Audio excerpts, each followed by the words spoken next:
Hola, soy Marcos Cifuentes, bienvenidos a La Encerrona, tu mini noticiero mañanero. Hoy es jueves 23 de marzo de 2023 y hoy tenemos que hablar sobre el premier Alberto Otárola y varias revelaciones que tiene hoy para ustedes en exclusiva nuestro investigador Ernesto Cabral.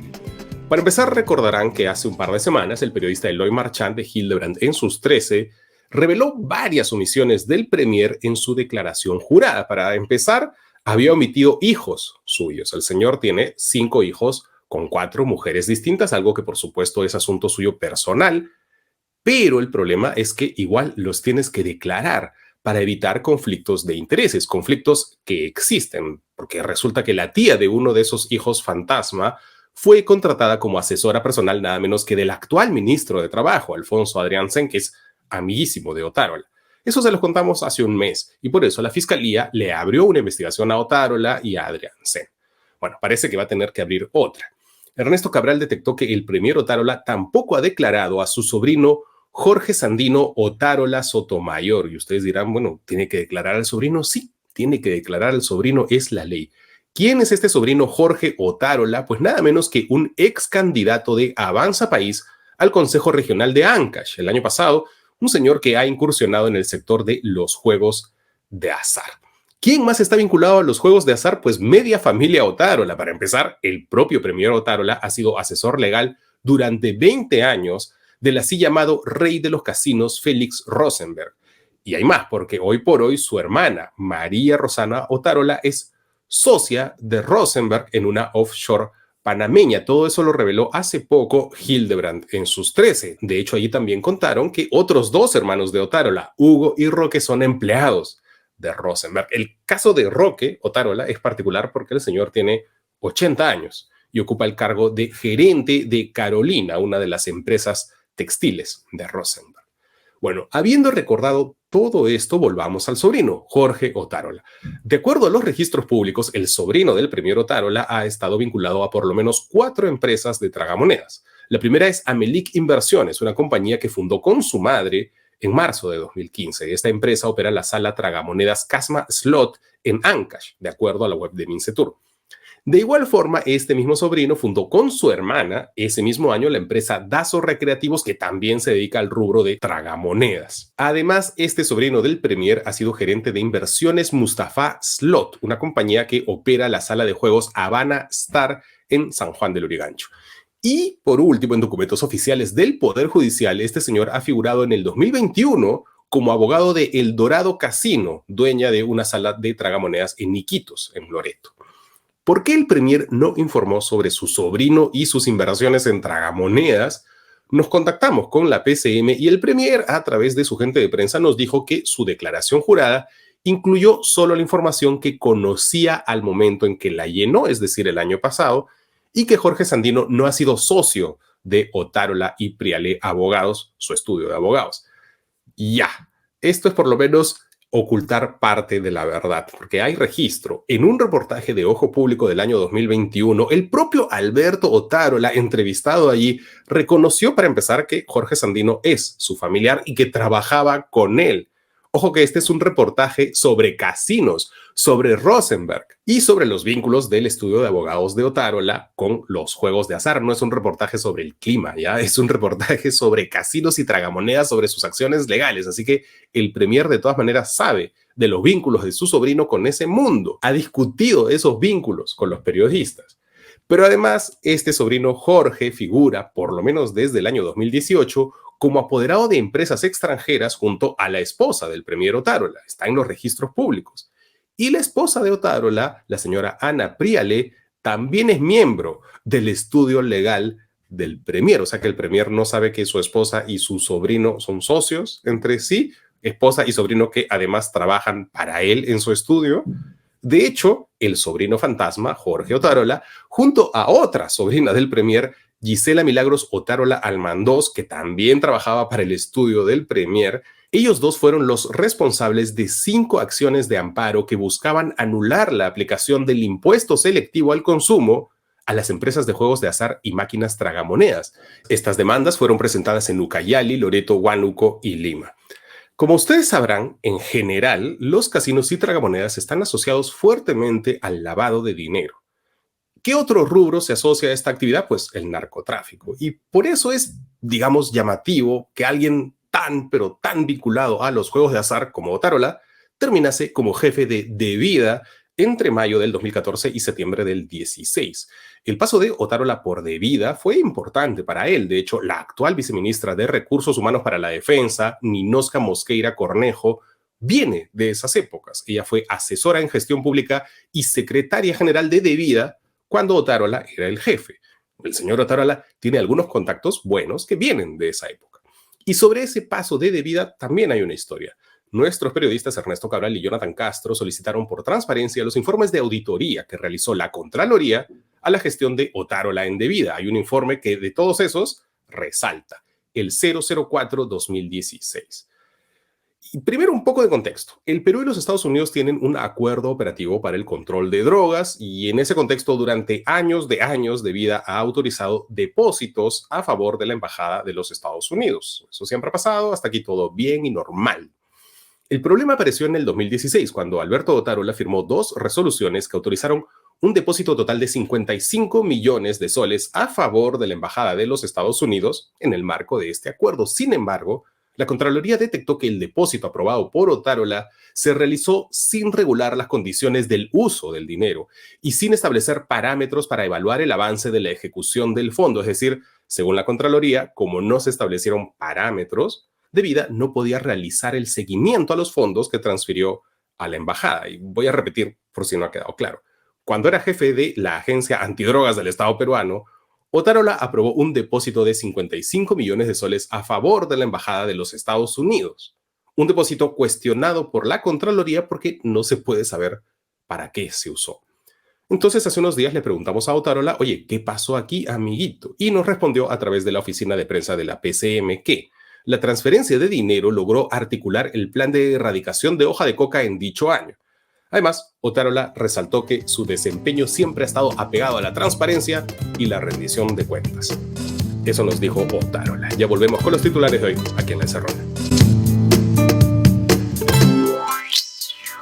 Ahora nosotros lo que tenemos que hacer es apoyar a esta presidenta. Debería mantenerse Dina Boluarte, es lo mejor que nos puede pasar. Nosotros tenemos que tratar de que Dina Boluarte dure. Ahora que la mayoría te ofrece lo mismo, queremos recordarte que la mejor forma de apoyar algo distinto es a través de Patreon. Con una suscripción no solo aseguras la continuidad de La Encerrona, sino que puedes conseguir una serie de beneficios, desde sorteos hasta contenido exclusivo y personalizado. Solo tienes que entrar a patreon.com/Okram y listo. Gracias a tu suscripción, habrá un poquito menos de concentración. Hola, soy Marcos Cifuentes. Bienvenidos de vuelta a La Encerrona, tu mini noticiero mañanero. Hoy es jueves 23 de marzo de 2023 y estas son las noticias que son virales o deberían ser.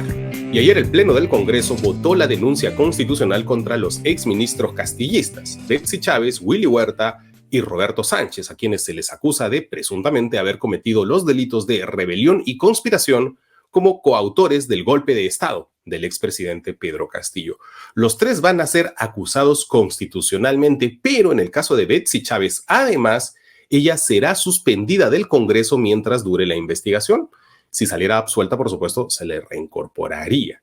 En su alegato de defensa ante el Congreso, Betsy Chávez dijo que la clase política había fracasado, culpó a la prensa y, por supuesto, negó haber sido parte de la planificación del golpe. También dijo que no piensa salir del país. Pero lo interesante y que al final creo que le termina dando un argumento a ella es que había otro acusado en igual condición que Betsy Chávez, Roberto Sánchez, que también, como Betsy Chávez, es exministro castillista y también, como ella, es actual congresista. A pesar de estar exactamente en la misma situación, a él no lo suspendieron del Congreso. ¿Cómo se salvó? Pues con los votos de Fuerza Popular y Acción Popular. 15 congresistas fujimoristas se opusieron a desaforarlo, mientras que 7 de Acción Popular se abstuvieron.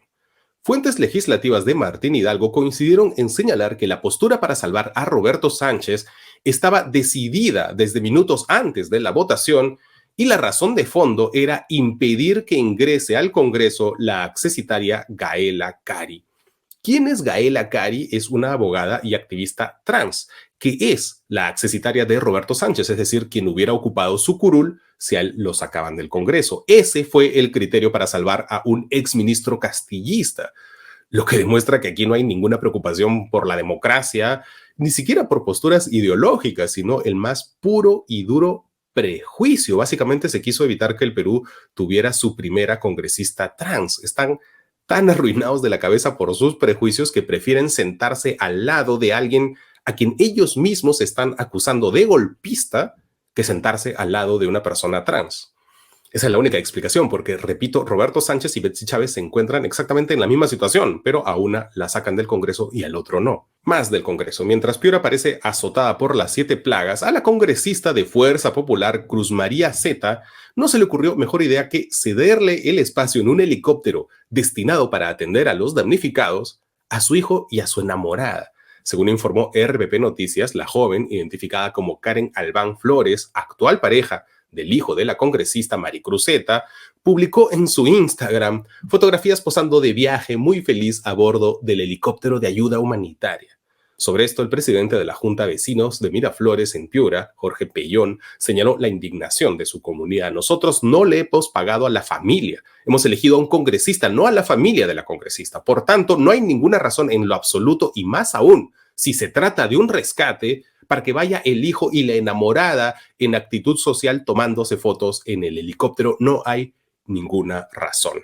Y como no le va a sorprender a nadie, siguen las muestras violentas de repudio a los congresistas. Una lluvia, pero de huevos, sorprendió a Héctor Acuña y Carlos Alba cuando estaban reunidos con autoridades locales en una audiencia pública en la Cámara de Comercio y Producción de La Libertad, según informó la web trujillana investiga.p. Cuando el evento llegó a su fin, un grupo de manifestantes que estaban apostados en el Jirón Junín atacaron a los congresistas a huevazos, por los que tuvieron que refugiarse dentro del local. Y de los huevos pasamos a la sal, porque la Fiscalía pidió impedimento de salida del país y comparecencia con restricciones para Lourdes Flores Nano. La ex candidata es investigada por presuntos aportes ilícitos superiores a los $300,000 de parte de las constructoras brasileñas Odebrecht y Camargo Correa para sus campañas del 2006 y 2010. El Poder Judicial programó la audiencia para el 24 de abril.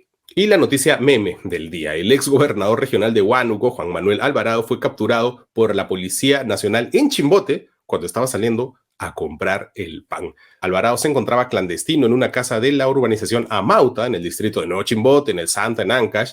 Él está siendo procesado por el delito de colusión por la compra irregular de 7.995 computadoras portátiles y liderar una organización criminal llamada Los Negociadores de la Región, que direccionaba las obras del gobierno regional para favorecer a sus hijos, su sobrino y otros allegados. Ahora este señor será trasladado a Huánuco para seguir allí su proceso. Y se acuerdan que ayer les contamos que ya está disponible el padrón del Ministerio de Vivienda para solicitar el bono de 500 soles para los damnificados, propietarios de sus hogares que se vinieron abajo por las inundaciones y los huaicos. Bueno, también les contamos que la región Ica no ha sido considerada, a pesar de que distritos de Nazca, Paita y Chincha han sido muy golpeados. Bueno, según el medio local de Ica, La Lupa, desde anoche vecinos de la localidad El Ingenio, en Nazca, están bloqueando el kilómetro 421 de la Panamericana Sur en protesta por no ser considerados en esta emergencia. Y un caso que merecería más difusión: Cecilia Doris Melgar Bravo, de 26 años, murió atropellada por un volquete cuando iba en su bicicleta por la cuadra 11 de la calle 6 de agosto, en Jesús María, a las 8:30 de la mañana. Los testigos cuentan que ella se estaba desplazando correctamente por la avenida cuando un camión volquete la intentó rebasar y la golpeó con la parte posterior y la mató. El conductor del camión se dio a la fuga. Cecilia era una joven profesional ambientalista, convencida, activista del uso de la bicicleta para cuidar el planeta. Anoche hubo un plantón en el lugar de su muerte para exigir justicia y se colocó una bicicleta blanca en su recuerdo. Y una última sobre la cual hemos recibido varias preguntas y que la verdad, si hubiera ocurrido hace 3-4 meses, pues sería portada de todos los diarios y estarían pidiendo todas las cabezas. Esta es una nueva patinada del Ministerio de Salud. Ayer el Centro Nacional de Epidemiología del MINSA supuestamente confirmó un primer caso de poliomielitis aguda en el Perú luego de 32 años y puso un comunicado en Twitter y todo explicando que se trataba de un niño de 1 año y 3 meses de la comunidad indígena Huajún de Nuevo Belén, cuyos tutores optaron por postergar la vacunación. Una serie de detalles, gran alarma, se lanzó una alerta epidemiológica así con su sirena. Imagínense, una enfermedad erradicada regresando después de 3 décadas. Ya aparecían las teorías de la conspiración de los antivacunas. Un drama hasta que de pronto, en una que se ha vuelto clásica de este gobierno, se borró el comunicado de Twitter sin la menor explicación Y unas horas después apareció otro comunicado descartando que el niño haya tenido polio, lo que se llama la polio salvaje en estado natural, y diciendo que solo presenta parálisis flácida aguda. Y este nuevo comunicado lo dice tan mal que la gente se ha quedado con la alerta inicial y creen que ya regresó la polio al Perú. Un verdadero desastre, ridículo, pero a la ministra viajera de Salud no le va a pasar nada. Esta es una incompetencia tan fenomenal que casi parece a propósito, ¿no? Una cortina de humo, crear el pánico para distraernos. Pero como dice Isaac Asimov, nunca le atribuyas a la maldad lo que puede ser explicado por la estupidez. Estos fueron los titulares de hoy. Ya volvemos con el Fonavi, aquí en Encerrona con Marcos y Fuentes. ¿Sabías que existe un centro de innovación y desarrollo emprendedor en la PUC? Te presentamos a CIDE PUC. Conoce sus cursos y servicios dirigidos a emprendedores, empresarios, ejecutivos e innovadores, como la incubadora de empresas Nexum, que te ayudará a potenciar tu startup, la clínica empresarial, donde ofrecen soporte y asesorías especializadas, y el programa FED, para ayudarte a validar tu idea de negocio y ponerla en marcha. Sé parte de la nueva generación de innovadores del Perú.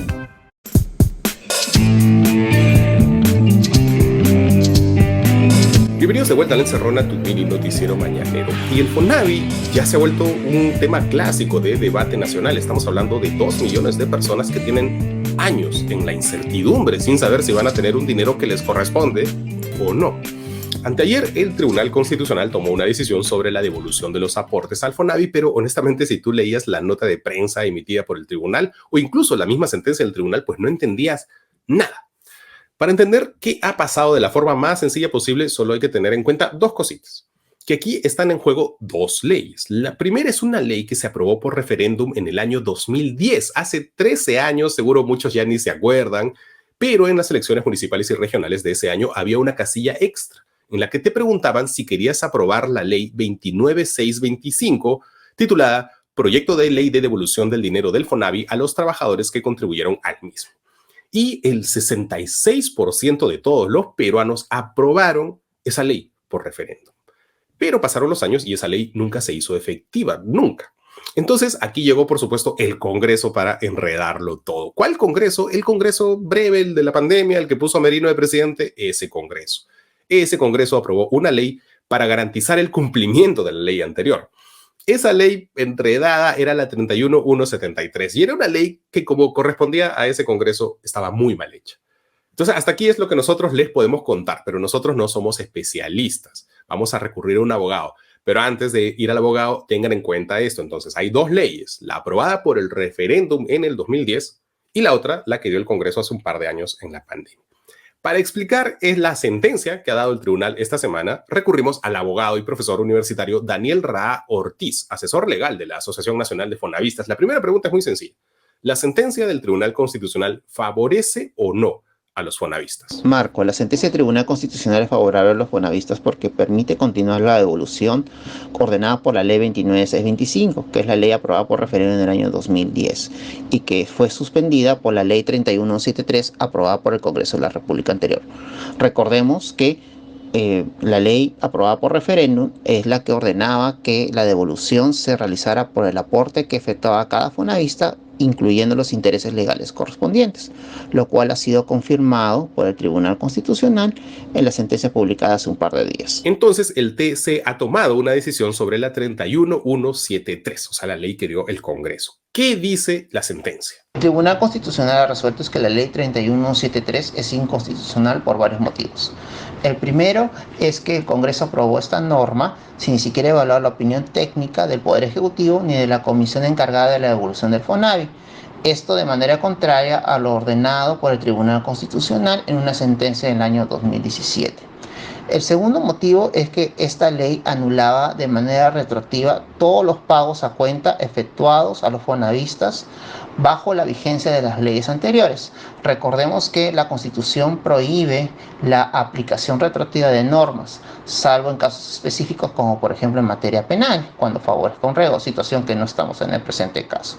Y finalmente, la ley 31173 fue declarada inconstitucional porque permitía que el Estado asumiera del fondo de contingencia, que recordemos es un fondo para temas excepcionales y específicos como por ejemplo el COVID, se tomara de este fondo a efectos de efectuar pagos a los fonavistas, cuando el propio Fonavi ya tiene aportes de aproximadamente más de 2.000 millones de soles a agosto de 2022, que son suficientes para cumplir con las obligaciones y con el pago de los fonavistas pendientes de pago.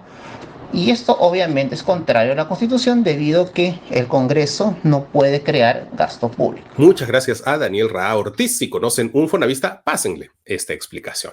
No hay tiempo para más. Gracias a todas las radios y televisoras locales que nos retransmiten en todo el Perú. Ustedes son muy importantes para que la información de este programa llegue a cada rincón de nuestro país y no sea un privilegio de los que tienen buena conexión a internet. Así que llévense la encerrona nomás. Gracias por piratear la encerrona.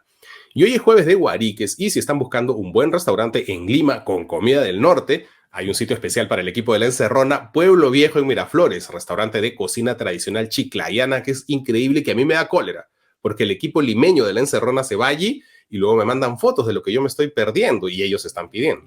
Ellos dicen que de todas maneras tienes que pedirte de entrada las tortitas de choclo y de fondo el cabrito a la chiclayana, el tacu-tacu de mariscos y el ceviche norteño. Yo doy fe que el equipo se pone muy contento con Pueblo Viejo, que queda en Paseo de la República 5628 Miraflores. Eso es todo por hoy. Soy Marcos Cifuentes y esto fue La Encerrona, el único noticiero que te manda un abrazo. Chau, hasta mañana.